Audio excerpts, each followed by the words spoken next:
5 signs na mabait ka, pero hindi ka na healthy. Ang pagkakaiba ng pagiging mabuti at pagiging people pleaser. May mga taong mabait, pero gabi-gabi silang umiiyak. Lahat ng tao masaya, pero sila ang unti-unting nauubos. Hindi lahat ng kabaitan ay healthy. Minsan, ang pagiging sobrang mabait ay hindi na bunga ng pagmamahal. Ito ay bunga ng takot na hindi tanggapin ng iba. Ang mabuting tao ay tumutulong dahil gusto niyang magmahal. Ang people pleaser naman ay tumutulong dahil natatakot siyang mawalan ng approval. Magkaiba ang dalawang ito. As again, number 1, lagi kang o. Kahit ang gusto mong sabihin ay hindi. Unang senyales, hindi ka marunong tumanggi. Kahit pagod ka na, sa isip mo, kapag nagsabi ka ng hindi, baka isipin nilang masama kang tao.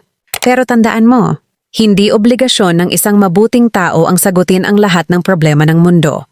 As sign number 2, pakiramdam mo masama kang tao kapag inuuna mo ang sarili mo. Nakokonsensya ka kapag inuuna mo ang sarili mo. Kahit simpleng pahinga, pakiramdam mo mali. Hindi selfish ang magpahinga. Kahit si Jesus ay naglaan ng panahon para mapag-isa at manalangin. Sign number 3, ang halaga mo ay nakadepende sa approval ng tao.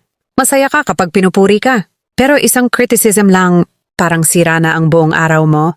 Kapag ang approval ng tao ang pinanggagalingan ng confidence mo, madali rin itong mawala. Sign number 4, natatakot kang maglagay ng boundaries. Lagi kang ginagamit, pero hindi ka nagsasalita. Dahil ayaw mong may magalit sa'yo. Ang boundary ay hindi kawalan ng pagmamahal. Ito ang paraan para mapangalagaan mo rin ang sarili mong puso. Sign number 5, hindi mo nakilala ang totoong sarili mo. Sa sobrang pag-a-adjust mo, hindi mo na alam kung sino talaga ang totoong ikaw. Hindi ka nilikha ng Diyos para maging kopya ng ibang tao.